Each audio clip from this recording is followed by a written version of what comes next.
Everything in this world has a standard. Think about restaurants. We rate them on a scale of 1 to 5. Hotels, we do the same. Think about athletes. There's professional athletes, and then there's amateur athletes. Think about musicians. There's the person playing drums in their basement, and then there's those who actually make records and get paid to perform in concerts. There's no difference in sales. You just heard Dan talking about standards. We have them in every area of life, but we sometimes forget to define them when it comes to our sales conversations.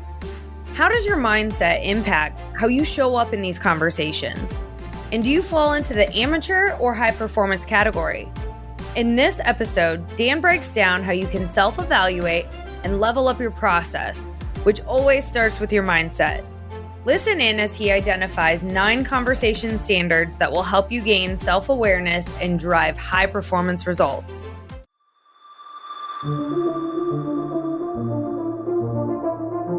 I'm Kiley Schmitz. I'm Dan Lappin, and this is Breaking Sales, a nonconformist take on rejecting the sales status quo. Join the Lappin 180 team as we break the tried and died sales tactics and techniques that are failing you and your prospects. First one that we've got here is the focus on the outcome versus the process in your conversations. Dan, can you dig into this one a little bit more for us? This one kind of starts the domino effect for all of them. So as a sales professional, if I go into a conversation, whether with a client or a prospect, and I'm focused on the outcome, I'm only going to listen for information that aligns with me potentially getting a second meeting, or it aligns with me scheduling a demo. The outcome of the demo and the outcome of the second conversation is something that I want. And what happens is I end up missing all kinds of opportunities to learn more and challenge that prospect's current perspective. Process is a little bit different. Process is when we focus on our questions and our learning. And we bet on our process for asking questions and learning to the point where it's all about how and if we can help that prospect and are they ready. And we're not worried about, do we get the second meeting? Do we get the demo? Did they like us?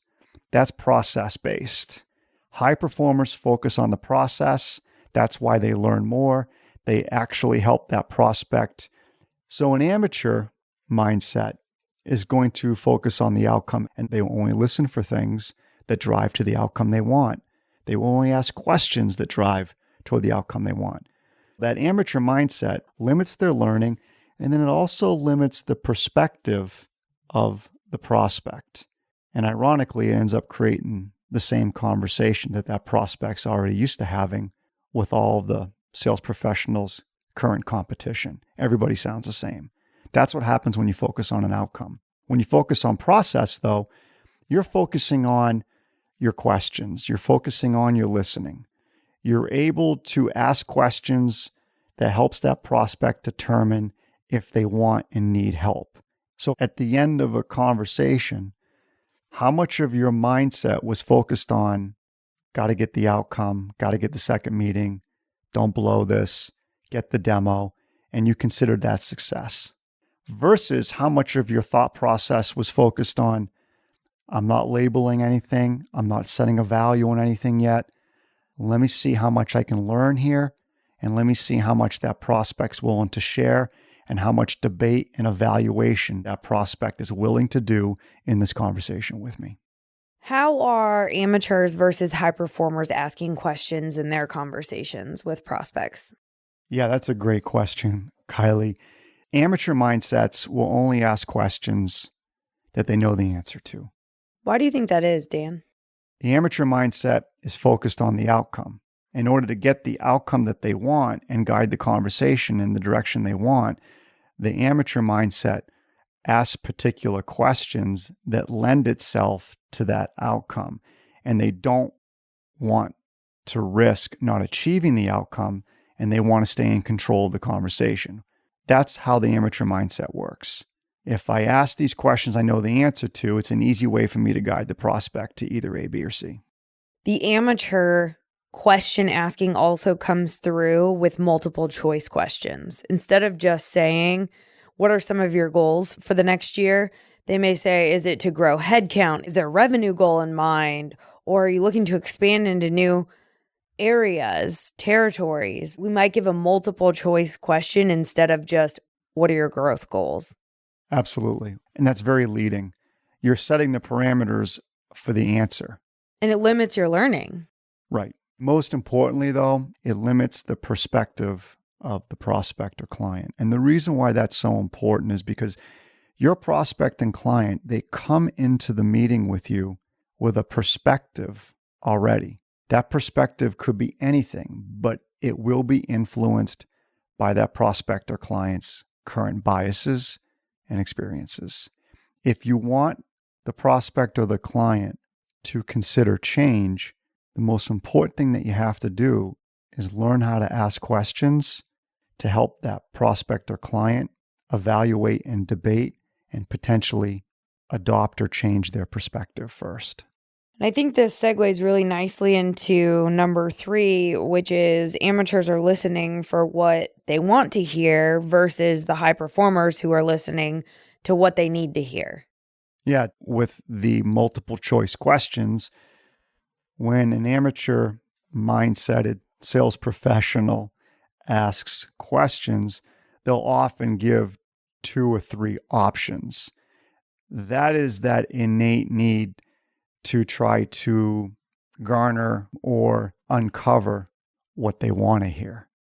Versus the high performer mindset, they're okay with whatever the answer is because they understand it's all about what they need to hear. So if you think about it, if there's certain things that you want to hear in a relationship, you're going to ask certain questions so you hear it. You're going to limit your learning, and again, you're going to limit the perspective of the other person. And if you go the other route and you're having a conversation with someone, but you want to get to the truth and you're okay with whatever the truth is, you're going to ask questions and listen for what you need to hear. And that's a big difference between the amateur mindset and the high performance mindset. I also think this goes back to, and this is something we've talked about a lot, just observing in role plays, asking qualifying questions versus curious questions. Yeah, we could do a whole podcast on that, and maybe we should. But quite simply, if you have a list of questions and you're rattling off the questions one after another, you are going to appear as if you're trying to qualify the prospect. It's okay to have a list of questions, but focus more on your process of learning and allow that natural curiosity to come out. Believe me, your prospect can tell the difference between you trying to qualify them versus you innately just being curious about them, their business, what's working and what's not working. Number 4 on the list, Dan, is judging versus learning. Talk to me about that one. If you go back to the amateur mindset, there's a strong need to control. With a strong need to control comes the innate routine or habit of judging. Prospect says something you don't want to hear, and you don't want to hear it because it might be a barrier to you achieving the outcome that you want in that meeting. You are now judging what they said more than likely as bad. And when you judge something as bad, the innate tendency is to avoid it, is to move on to something or find something good. Judging is low energy and it limits curiosity. Learning is much different. Learning is having and allowing your curiosity to come out, not judging anything as good or bad, so that if something is said that you would typically label as bad, because you're in learning mode, you're going to ask more questions about it. You're going to learn and try to uncover more about whatever it was that prospect and client said.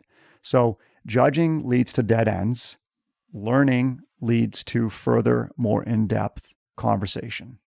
Dan, number 5 is immediate gratification versus debate. What does this mean?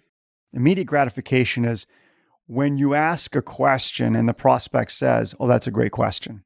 You feel immediate gratification. I'm not saying that's bad, but don't hang your hat on it. When you're talking to a prospect and you share an idea and the prospect says, "Oh, that's an interesting idea. We haven't thought about that before." Immediate gratification. Prospect says, "Yeah, you know what? We'd be interested talking again. We'd be interested maybe in a demo." Immediate gratification, right? You earned the outcome, at least in the moment, that you wanted. But we all know, if we're going to be honest, all of us have heard those things hundreds, if not thousands of times and haven't won the deal.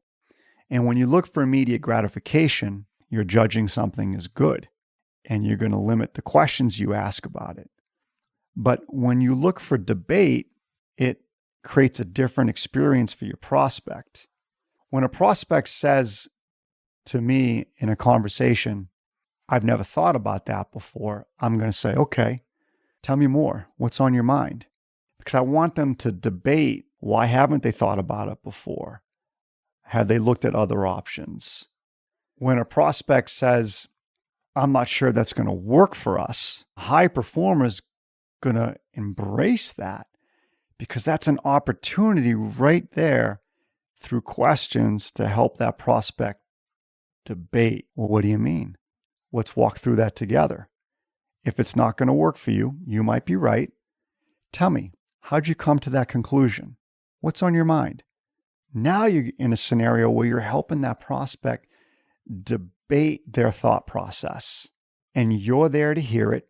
And hopefully, because you're in learner mode and you're in the mode of learning what you need to learn and hearing what you need to hear, you're going to dive into that debate with the prospect. Big difference between the two. I also look for the pauses. If a prospect pauses during a conversation after I ask a question, I know that they're thinking through something, and I do not talk. And that's hard for me. So I embrace the pauses. And I had a client yesterday say the first one who talks loses. Very true. A high performer will embrace silence because they know that silence is powerful. As uncomfortable as it is for me to not fill the space. Number 6 on the list is positioning value versus creating value. So many companies focus so hard on the value proposition, messaging, and all of those particular skill sets. Their ideology is, if you want to get the attention of the prospect, you have to think about 2 or 3 things that you can offer that prospect that prospect doesn't already have. That's positioning value. The challenge with that is, number 1, you're being very assumptive, and 2, you're not spending any time learning and helping that prospect debate. And so you're going to allow that prospect then to do the debate on whether change is necessary or not in that meeting that you're never invited to. You want the prospect to always debate while you're in the room. And that's part of creating value. So an amateur mindset is going to position their value proposition, their pitch, and their presentation based on some assumptions. A high performance mindset knows that they create value for that prospect because they're going to help that prospect do the evaluation and the tough debate regarding change together while both the prospect and the high performer are in the room. Whereas the amateur allows that prospect to leave the room and do the debate on change by themselves. And it's very difficult as human beings to be objective about change. So you mentioned being objective. And number 7 on our list is lacking objectivity and then being objective and neutral in your conversations. What does that mean? An amateur mindset will struggle to be objective because at the core of the amateur mindset is this need to create a particular outcome, a second meeting, find pain, schedule a demo. Those are outcomes that serve the sales professional. If an amateur mindset has that need for those outcomes top of mind, they've lost their objectivity because everything that they're going to say, do, or hear, or ask is always going to be congruent with attaining one of those particular outcomes. Whereas a high performer, they realize the power of objectivity. And a high performer realizes that they have to be objective if they want the prospect to be objective. If I'm sitting across from you and I'm asking you questions and you can tell I want or need something from you, how does that impact the answers that you give to my questions? Well, I would say if I'm not really sure that I want or need what you have, I'm probably just going to give you surface level answers. And the more I try to ask questions that pin you down or pin your pain down or position my value, do you look at me and consider me objective, or do you look at me as biased and lacking objectivity? The latter of the two. I would just assume you're there to sell whatever you're trying to sell, and you don't really care if I actually need it or not. Right. If we want our prospect to be objective, which means they are trying to debate and evaluate change with less influence from their biases, we have to become objective first. The big takeaway is this: the more objective your prospect feels that you are, the more objective they become in their debate and evaluation. The less objective, the more biased they think you are because you're looking for an outcome, the less objective they become in their debate and evaluation. To build off of that, number 8 on this list is if we're not objective, we're going to be looking for buying signals versus if we are objective, we're going to be engaging their honesty and vulnerability throughout the conversation. Can you elaborate on that, Dan? Yeah, it's very similar, Kylie, to the immediate gratification versus debate. When we look for buying signals, those are things that we want. Those are things that we determine as good. And there's a gratification in the fact that we hear them or we observe them. The gratification comes from because we think that they're going to create a trajectory for us that gets us closer to our ultimate goal of an outcome, second meeting, a demo, or whatever it might be. It influences, too, our listening and how we listen. An immediate gratification and buying signals connected to, we're going to ask questions that we know the answers to, and we're going to listen for what we want to hear. All of that is what the amateur mindset does. What the high performer realizes is let go of control, ask questions you don't know the answer to, because you need to hear the truth and get to the truth. So you have to be willing to listen for what you need to hear. You want the prospect to be debating, good and bad, on change. And you also learn along the way that when you hear the prospect being honest and vulnerable, it's powerful. It usually tells you that debate is occurring, that they're starting to reflect differently on their situation, or they're reflecting differently on the services or the current solution that they already have. Listening for your prospect and how much they're honest and vulnerable will tell you a lot about the trust that you're able to build with that prospect. Number 9 does tie back to trust, because in each of these scenarios, in an amateur sales conversation, you're going to create some negative sales tension. Versus in our high performance conversations, we're creating positive change tension. Can you expand on that for us, Dan? I just reflect back on my years of selling. I would feel a lot of tension to make the sale. Did I position my value? Did I get the answers that I wanted? Did I get buying signals? There was always tension there because I wanted to progress the conversation to the outcome that was most appealing for me, which is the amateur mindset. And I think when you want to make the sale and you're pushing that type of outcome, all that tension is automatic. High performers look for a different type of tension. It's positive tension. Positive tension occurs when the prospect's debating, when the prospect's saying, I don't think this is for us, or maybe the timing's off, or I'm not too sure my team is ready for something like this. Those are amazing opportunities to truly engage the prospect in debate and help that prospect think through past, present, future, pros and cons of those statements and why they feel that way. Usually what you end up with the prospect does feel positive tension because they start to realize maybe the status quo won't work. Maybe there's too much at risk and they have to make a change. So as a sales professional out there, if you really want to grow your business, you're going to learn how to create positive tension within your conversations. And that's going to be a key conversation tool that you can use to help that prospect debate more objectively if change makes sense. Dan, if I'm a listener, how do I put this into practice? The best way to put this into practice, Kylie, is to use one of our practice guides. We created a practice guide to help our clients evaluate what types of conversations they're having, but more importantly, to help our clients become more self-aware.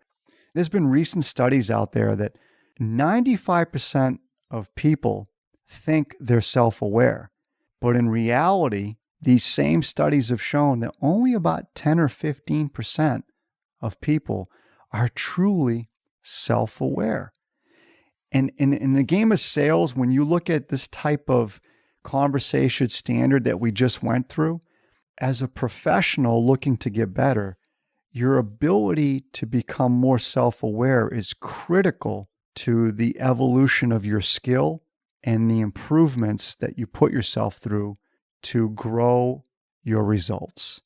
So self-awareness is key, and that's why we created this practice guide, to truly help people become more aware of what types of conversations are they really having. To get the practice guide, email us at breakingsales@lapin180.com. Thanks for listening to Breaking Sales. If you want to get engaged with us outside of this podcast, be sure to go to our website, lapin180.com. That's LAPPIN180.com. And there you'll find information on upcoming workshops, different events we're doing throughout the United States, ways to engage with us on social media, as well as a form where you can suggest topics or guests for the podcast. We want to hear from you, so don't be shy. Kylie out. All right. Do we have another episode?